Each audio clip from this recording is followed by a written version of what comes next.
Well, Chelou is a word said to me in a kind of funny situation I ended up in with a friend of mine. And I think it means a lot for many people. The beauty of it is it's quite a mysterious word and it can sum up an awkward situation, a funny situation. So I kind of wanted to take a little bit of that and try and weave it into my personality as music and be, you know, slightly behind the music. So it's not about me necessarily as a person, but Chelou as a concept and as an art form. I picked up my first guitar at about 11.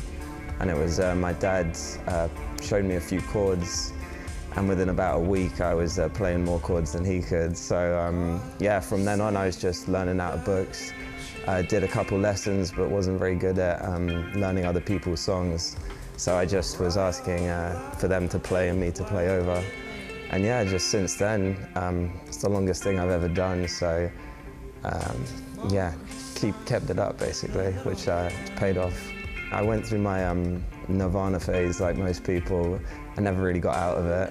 And Led Zeppelin, the Jimi Hendrix, like learning guitar, but then when it came to writing music, I was listening to a lot of Van Morrison, Neil Young, and artists that, yeah, really transformed the way I was writing folk music. And I went through a rocky phase and then a folk phase and then a rocky phase and then a folk phase, and try and find something in the middle now, you know.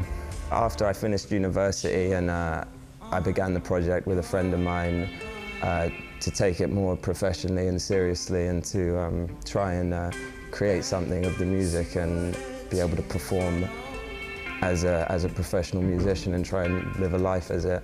So it's taken us a few years to get where we are today, which is the first European tour I've ever done. So it's exciting times. This is the first place, so the flight was good, the food was good, we're on an amazing boat, so I think it's a perfect way to begin what will hopefully be a really good couple months.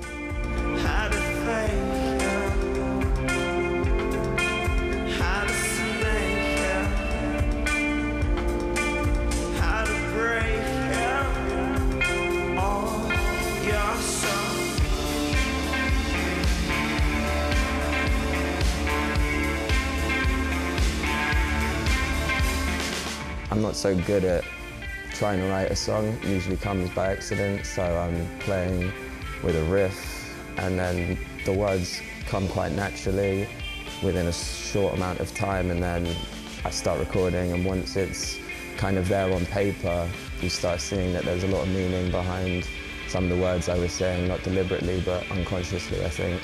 So it's word vomit mainly. Naomi, the girl who's supporting us, she was saying, "Oh, I thought you'd be acoustic and solo," and I was like, "Trust me, I don't want to do that. I don't think anyone wants me to do that." So I've got my my man Al here to help me out on some drums and some effects. So I think they can expect something maybe a little more upbeat than they're used to. We're playing a lot of songs they know and a lot of songs they don't. So I think it'll be an opportunity for them to hear things that they wouldn't otherwise be able to.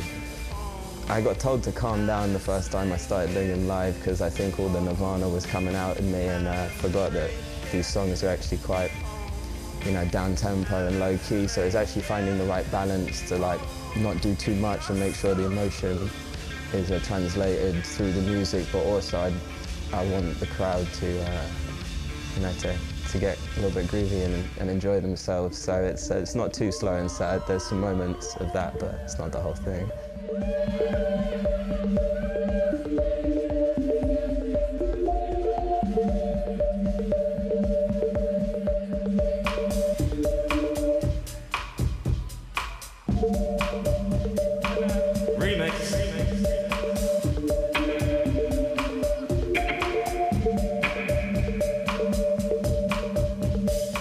The internet world and that, it's really how music is projected and people engage with it these days, so I was so happy to be a part of that and to see it take off and to know that it's become global and something that people are really listening to and taking something after. Like it's really changed what I'm doing today with music and why I want to continue doing it, so it's a great thing, I think.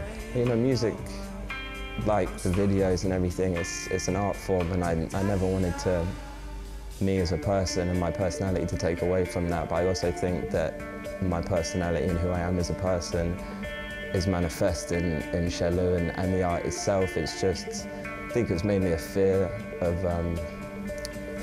of people focusing on you too much, whether it's your face or whatever, you know. It's in the world we live in, there's a lot of expectation, and I was almost hiding behind that for a while.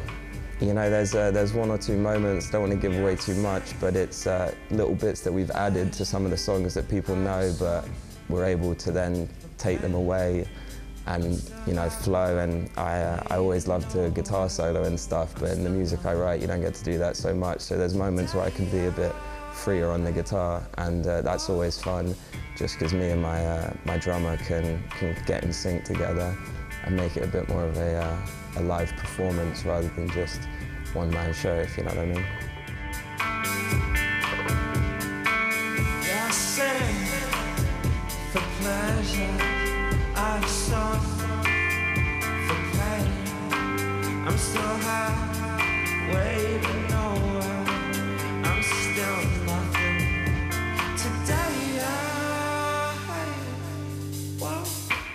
I'm really into Angel Olsen at the moment. I think she's got a great writing style and, you know, great songs. So it's what I love is I could collaborate with whoever, some more visual art projects, more film. You know, try and get into all areas of art form. But you know, the beauty of collaboration is you never know how it's going to turn out. So I just think if anyone's up for it, I'm totally down to meet and greet and see what happens. It's a really nice project for me to do because it reminded me of what I was doing earlier on in my career, like with the Quiet and things, and because of the Polynoir and Halfway to Nowhere video doing so well and being such a piece, I kind of wanted to bring it back to what I felt Chelou was, which was, you know, me with an acoustic guitar with a sort of song that I felt represented a lot of what I was living and going through at the time. And then once again, we got our animator involved, and he managed to translate that so nicely with his depiction and the world that we've created together as Chelou with all the artists I've worked with. So I think it was a real nice balance between the old Chelou and the new style post-Poly, you know. So it was a happy time for me to keep touring, to keep writing. You know, if people keep listening, then I'll keep doing my best to make music that they're into. So as long as they don't get fed up, hopefully I can keep doing this for as long as possible. Come on over and do the twerk. Whoa, overdo